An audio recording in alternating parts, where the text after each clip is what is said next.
The world seems capable of providing us with the best and the worst. Often we encounter joy, satisfaction, happiness, love, and health.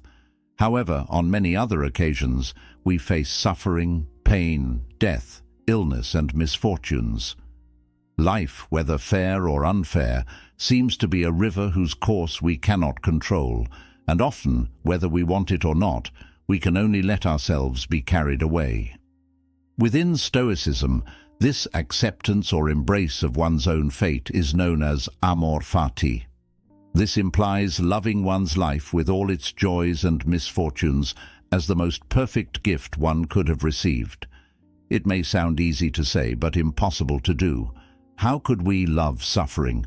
How can we express gratitude, for example, for the death of loved ones? How can we find beauty in pain?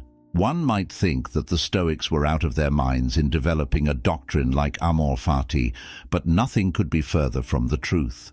They knew perfectly well what they were saying, because being a Stoic, like Marcus Aurelius, Seneca, or Epictetus, is to love one's existence to the utmost, with its bright and dark moments being the best opportunity to achieve virtue and find true happiness. Marcus Aurelius said, "Love your fate, no matter what form it takes." Because only through the acceptance of each moment can you find true serenity. Loving the entirety of your existence, including your mistakes and failures, as they are opportunities to learn and grow in wisdom. The doctrine of Amor Fati is undoubtedly one of the most challenging to practice within Stoicism. However, difficult does not mean impossible. It just means it requires a lot of effort. Don't forget that things that are hard to attain are the most valuable.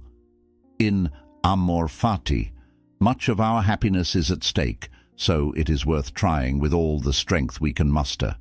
In this video, I will try to help you practice the doctrine of Amor Fati so that you can be more virtuous and happy. To do this, I will divide the video into two parts.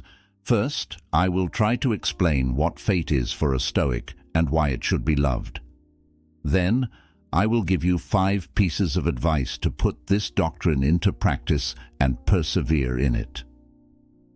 Before we begin, I would appreciate it if you could give the video a like, as it helps spread this philosophy to more people.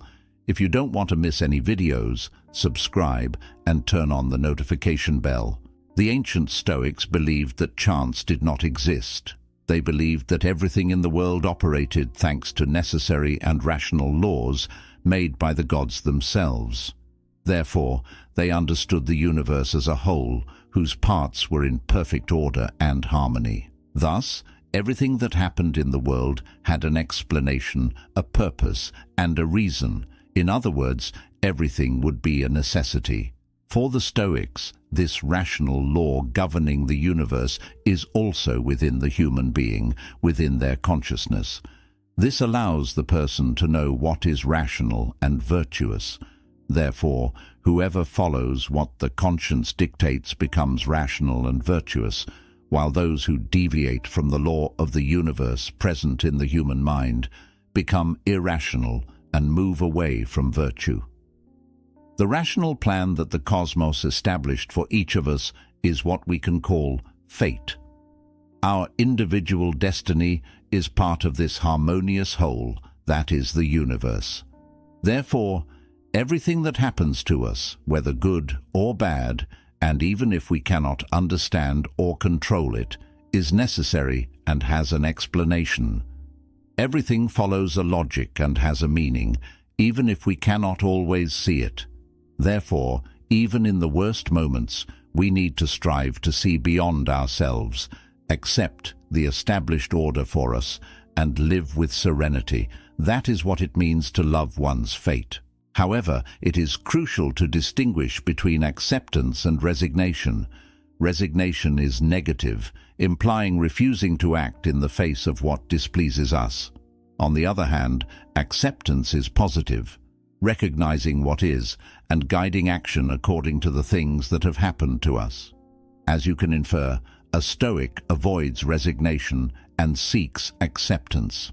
And in acceptance, the Stoic dichotomy of control is fundamental. Generally, events in the universe, such as health or illness, disasters or miracles, life or death, are not under our control. We cannot change them, and that is why our hearts should not be troubled by them. And what is under our control? The answer is our judgment about what happens in our will. As Epictetus aptly said, the will can control itself, but nothing else can control it. We have the great power to choose what we do and how we react to the circumstances imposed on us. We can choose between fleeing from our own fate or accepting it and facing it as the path assigned to us in which we must seek our happiness. This is what Stoic freedom consists of: choosing to accept our fate and align our will with virtue and good. Or, on the other hand, choosing to reject our reality and seek vice and evil. The essence of good and evil lies in the attitude of the will. Regarding things that are truly bad, such as vice and wickedness, these things were placed in the hands of man by the gods, so that he can avoid them if he wishes. In any situation, whatever it may be, it is in our hands to react by seeking good or seeking evil. For example, if we are sick, we can fight to try to recover and live the best way possible, even while being ill. Or we can abandon ourselves, become irrational, neglect ourselves, and be angry with everything and everyone. If we seek virtue and good and align ourselves with our conscience, that is, if everything that happens in our life, whether good or bad, enriches our existence and makes us better, we will become masters of the 4 Stoic virtues. Good moments will bring us joy, although we must remember that they will not be eternal. Remember the teaching from my video about the virtue of temperance. This too shall pass. Bad moments will make us strong and test us, and although they are very difficult, they will make us better people in the end. Remember that these bad moments will also pass and are as or more necessary than moments of well-being. Therefore, to practice Amor Fati, we also need the virtue of courage. We need to be brave to face all the storms that surprise and assail us. Thus, those who practice Amor Fati and control the virtues of justice and wisdom will learn to give each moment what is due. Above all, they will know this rational law that governs the world and makes our individual destiny the best gift we have to advance toward a full life and true happiness. As you have seen, the doctrine of Amor Fati sets in motion the 4 Stoic virtues and invites us to give the best of ourselves. It implies loving our own fate and understanding that our own life is the best and most beautiful opportunity we have to strive for virtue and for a fulfilled existence. Don't you think a life without struggle and without seeking happiness wouldn't be worth living? Furthermore, isn't it true that there is no happiness without sacrifice and surrender, without accepting what has been given to us? We must love our own fate and align our will to fulfill what reason tells us, for that is the Stoic path toward true and full happiness. Having outlined the essence of the Stoic doctrine of Amor Fati, I am now prepared to share with you 5 practical recommendations on how to live in fullness.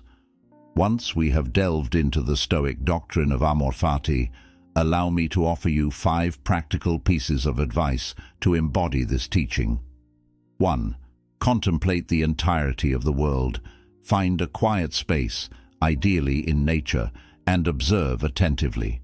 Look at the landscape, feel the wind, observe living beings. Everything in nature follows an order and purpose, just as the external world has an order. We are also part of that ordered cosmos. Reflect on what purpose life has for you. Furthermore, isn't it true that there is no happiness without sacrifice and surrender, without accepting what has been given to us?